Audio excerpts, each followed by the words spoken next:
আজকে আমি paper craft দিয়ে একটা স্নোম্যান বানিয়ে দেখাবো। আর ক্রিসমাস আসছে, আর স্নোম্যান বানাবো না তো ভালো লাগবে না। আর বাচ্চাদের স্নোম্যান খুবই প্রিয়, তাই ভাবলাম একটা স্নোম্যান বানিয়ে দেখাই। এই যে আমি দুটো সার্কেল কাট করে রেখে দিয়েছিলাম। ডায়ামিটার একটা 4 সেন্টিমিটার, একটা 3 সেন্টিমিটার। আর একটা টুপির জন্যে আমি 8 সেন্টিমিটারের একটা 8 সেন্টিমিটার অ্যান্ড 6 সেন্টিমিটারের রেক্ট্যাঙ্গেল কাট করে রেখেছিলাম। সেটাকে টুপির শেপ দিয়ে আমি কাট করে নিয়েছি। আর এরকম করে ওর মাফলার বানিয়ে নিলাম, ওরও তো ঠান্ডা লাগে। আর তারপরে আমি টুপিটার মধ্যে একটা সাদা মতন দিয়ে দিলাম, তাতে টুপিটা আরও ফুটবে আর ভাল লাগবে।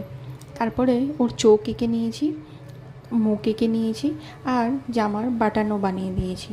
এবার হাত বানাবার পর ফাঁকা ফাঁকা লাগছে, তাই ভাবলাম একটা রেড কালারের নোজ দিয়ে দিই, তাহলে আরও কিউট লাগবে।